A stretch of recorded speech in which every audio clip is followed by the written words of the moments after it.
Bonjour à toutes et à tous! Lors de précédentes vidéos, je vous avais expliqué les dimensions recommandées pour votre premier aquarium. On avait également découvert la famille des tétras, les characidés, poissons qui vivent en banc super bien adaptés pour un bac d'ensemble. Aujourd'hui, on va découvrir d'autres familles de poissons parfaitement adaptés pour bien débuter en aquariophilie. Pour les prises de vue, je retourne chez Tom & Co à Sartrouville et au club à Vaubac. Cette fois, nous allons découvrir la famille des cyprinidés, en commençant par le Tannictis.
Adapté à un bac d'ensemble, mais attention, pas avec des poissons qui ont des longues nageoires, type guppy, parce qu'il aura tendance à les grignoter.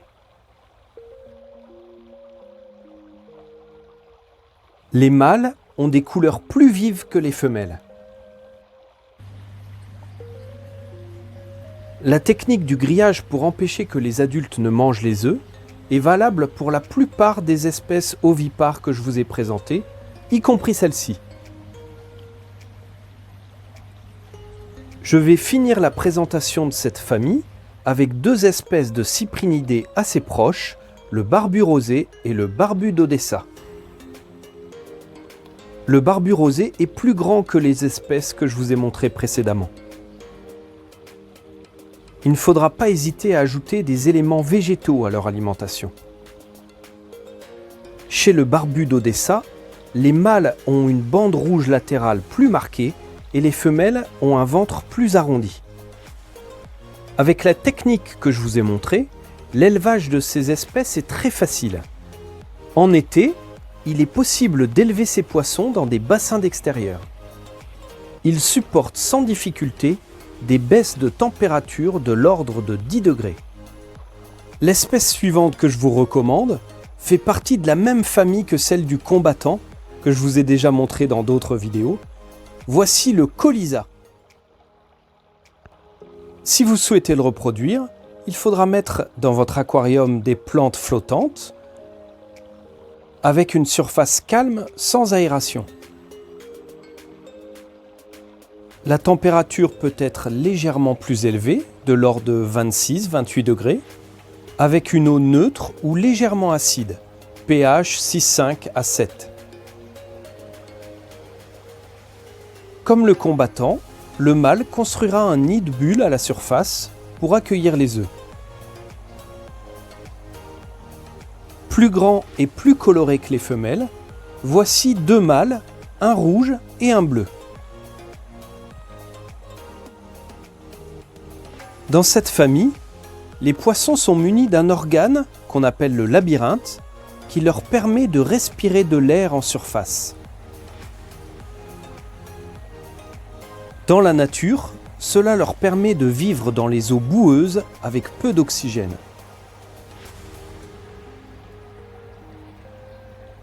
La femelle est plus petite et nettement moins colorée que le mâle. Dernière famille que je vous propose pour votre bac d'ensemble, les Poecilidae. Les espèces de cette famille sont ovovivipares, c'est-à-dire que les œufs éclosent à l'intérieur de la femelle qui donnera naissance à des petits déjà formés. Voici pour commencer le guppy, ici des femelles, et bien plus colorés avec de longues nageoires, les mâles. C'est un poisson tout à fait adapté pour votre bac d'ensemble, sauf si vous souhaitez faire de l'élevage ou de la sélection. Pour plus d'informations sur les techniques de sélection, je vous renvoie à ma précédente vidéo spécifique sur les guppies. Mais les guppies de sélection sont quand même un peu fragiles et je ne vous les recommande pas pour débuter. En revanche, ses proches parents, les guppies handlers, sont super bien adaptés pour bien débuter en aquariophilie. Pour les nourrir, c'est très simple, vous pourrez leur donner diverses nourritures artificielles, également pourquoi pas de la nourriture congelée ou même de la nourriture vivante comme des larves de moustiques. Et vous pourrez aussi compléter avec des végétaux comme des épinards ou de la salade bouillie.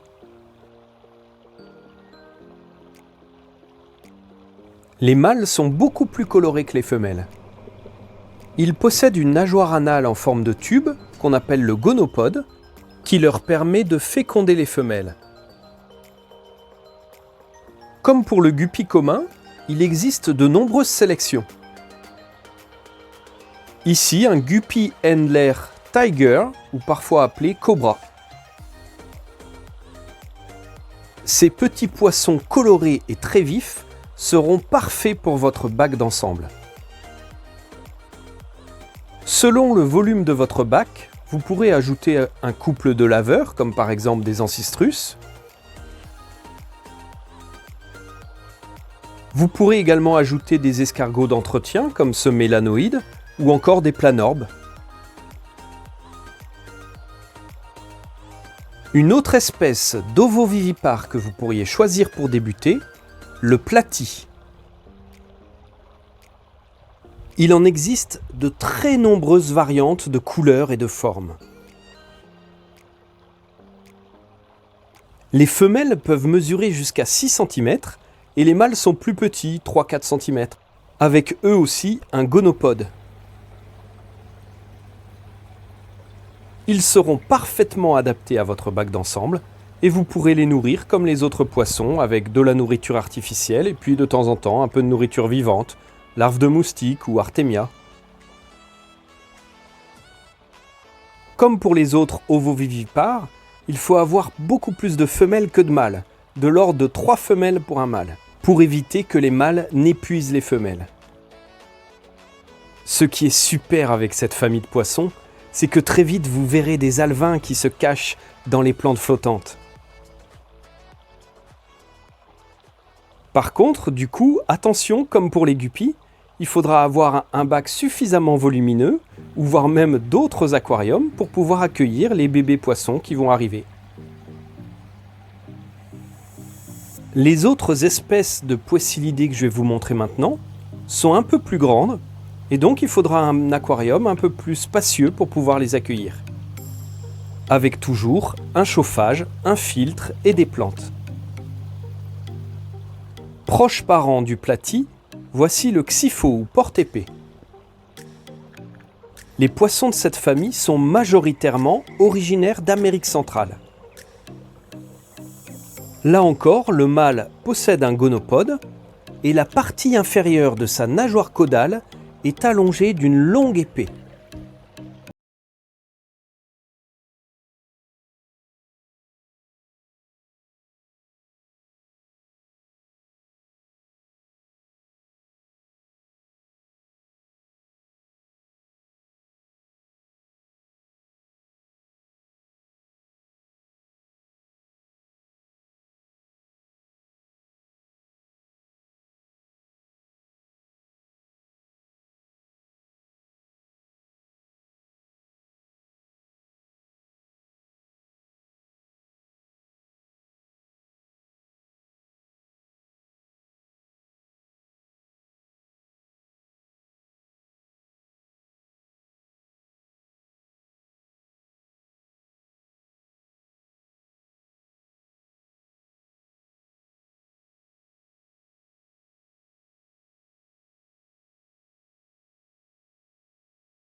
Vidéo. Si ces images vous ont captivé, je vous invite à l'envoyer à vos amis. Et puis, si vous n'êtes pas encore abonné, surtout n'hésitez plus, faites-le, abonnez-vous, c'est gratuit. Voilà, je vous souhaite de bien profiter de la beauté de vos animaux. Et puis, je vous dis à très bientôt pour une prochaine vidéo. Merci, au revoir.